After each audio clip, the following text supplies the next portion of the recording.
rational, and I am a very rational person. Like, there has to be a legitimate reason for everything, and I feel that with Islam that is the case. And if there's not a legitimate reason for doing something, then you probably shouldn't be doing that in the first place. So I think the Quran definitely is something that really makes me believe that I'm going the right way, because there's no way some guy 2,000 years ago could have just sat down and wrote that without any sort of inspiration, as it were, or just from the top of his head. So yeah, I believe that's a major thing. In terms of personalities in the history of Islam, definitely the Prophet. Like, I've read a few books like detailing his life and things that he went through and stuff like that, and it kind of gets you, because it's like, if you, in this day and age, if that stuff were to happen to you, and I think, how would I react? Like, how would I be able to cope with this? How would I be able to handle this? And to read the way that he has done it, it's just like, wow. Like, how can somebody be that strong in their heart to just deal with all of this, all the nonsense that people were giving him? And it's just like, strong characters like this makes me think that if they really truly believed so much in their religion, and it's made them such good people that they are, then they can't be following something wrong. You know, it can't be a bad thing what they're following. So yeah, like, I always hear lots of different stories about different events and different people, and when I hear stories and stuff like that, I don't usually cry, because I'm always able to detach myself from these things. But like, for example, when I went to the mosque one day during Muharram and they were giving the lectures about what happened back then, I actually cried, and I was kind of really embarrassed with myself, because like, I don't cry in public. But then I started crying, and then I was like, oh my God, why am I crying? But then everyone else was crying, so I thought, it's all right, I'm allowed to cry. So things like that really hit me, and it just made me think, wow, just the fact that it can just get me so much. And like, people that technically I don't even know these people, like thousands of years back. I don't have any sort of physical, connection with them. They're not like my immediate family now. So why do I feel so strongly about what's happened? And I think that in itself is just the fact that you can have that connection with people you don't technically know. I think that's just amazing. It's something you can't really explain. It just kind of gets you in your heart, and I think anybody, like, whether they're religious or not, if they just hear those stories, they would obviously feel something. And I have a very skeptical side to me. So when I started hearing the stories, I was just like, but how do you know that is what actually happens? Like Chinese whispers, things get distorted, especially, back in days, they don't have like internet where they could just tell people what's happened and everyone else would know. So I was very skeptical at first that, did this actually happen? But then, like, obviously after reading around it and things like that, like, even if some people, when they tell the story, they might over-exaggerate it a little bit, the fact is, it happens still. Regardless of if they've over-exaggerated it or not, there's still, it's still an event that has happened, and there's nobody in this world who denies that that happens. They might just not think about it or whatever, or just try to ignore it. But I think it's like when wars happen, like, in today's society even, like, people still feel that emotional connection even though it has nothing to do with them. And I think that's just the humanity side in everyone. Like, nobody should go through anything like that. And as human beings, like, even from birth, like, babies know what is morally right and what is morally wrong. There have been studies that have shown this. And I think we all know that shouldn't have happened. And I think that's why it's able to get to people. That's why people are able to connect to them, because they just know that when they see something or when they hear about something that's wrong, you just know. It's true, like, even you can, for example, like hallucinations, like, you can have like complications that would cause you to have hallucinations. But even, say if you get two people and one person says that they feel this or they see this, another person doesn't, say it's perfectly healthy or normal or whatever, and then you say, oh, so person A must have this wrong with their brains. But if you were to induce that, what you would call wrong, in that person B, they will not necessarily see what person A sees. So then it's not something as simple as you have a clot in this area, therefore you're going to be seeing hallucinations, therefore you're going to have this spiritual belief in you. So, and I think that's what fascinates me about neuroscience as well, because it is different for everyone. There is not one answer that explains something in everyone.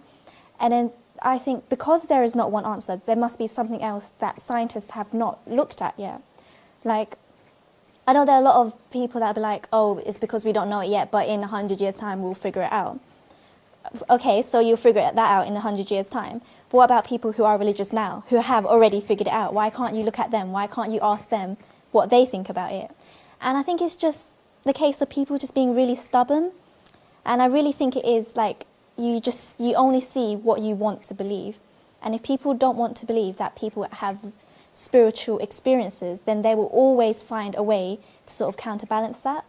But I think me and myself, like, I know there are certain medications, there are certain conditions where you would maybe see things that you normally wouldn't see and things like that. But, like, for example, my friend told me about a patient the other day who is a bit psychotic, and then he was like, how do you know this person says she sees angels?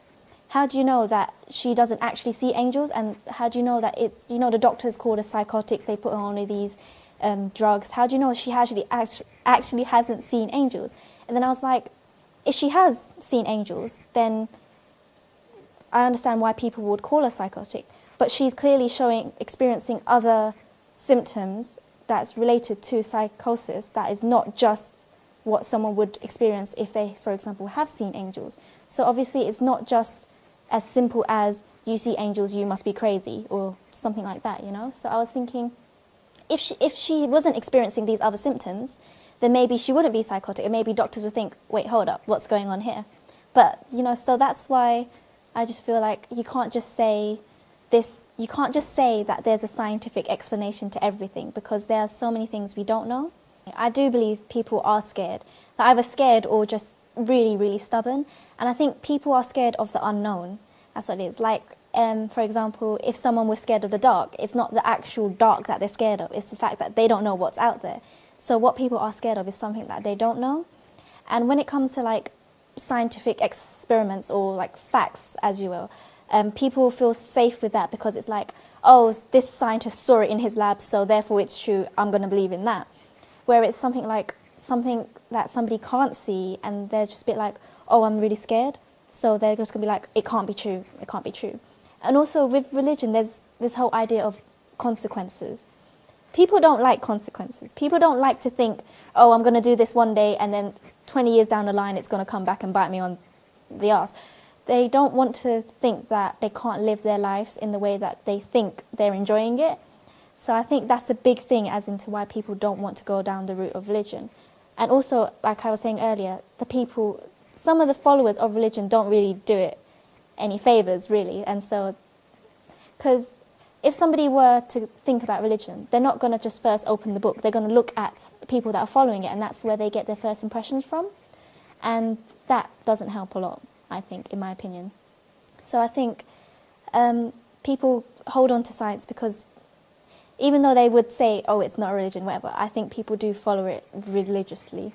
But I think science is not fact, because what we're finding out now, even 10 years ago, we were thinking something completely different. So science is a theory for what is the most acceptable explanation for what's going on now, and that always changes.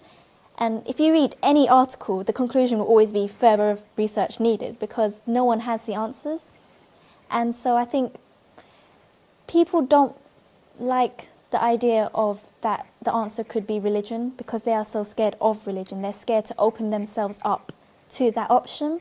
So I think, I don't know, they would rather think nothing exists, and that rather than just, I don't know, look at someone else's opinions. And I think, I don't know, it makes me kind of sad, really. Like, people are so close-minded sometimes. Like, I love science, I'm a scientist, but there's just so much more out there, and it's just, I don't know, it's kind of sad that people don't see that. I don't have such targets like, oh, I want to do this, I want to do that. The only thing I want to do is just learn more. Like, I feel like you can never know enough, and especially when it comes to things like religion. And that's all I want to do. I just want to continue reading and learning, and I really like listening to other people's views and opinions, because I feel like it helps me to make my own.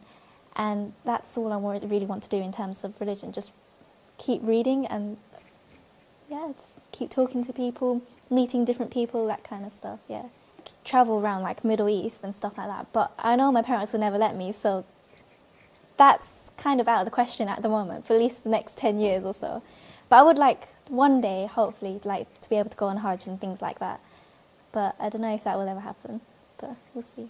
I have a lot of people that I owe to where I am now, and they know who they are, but I would like to thank them because they have helped me so much. And even though I've always said I'm doing this by myself, I've always been really stubborn in terms of that. But I really appreciate that they've given me that space to sort of learn it myself. And if I have questions, they'll answer my questions, and they've not tried to push any sort of ideals onto me, and I do appreciate that. And I just hope that I will just continue to find where I am and where I want to be, and yeah, just be happy. That's it. Just want to be happy.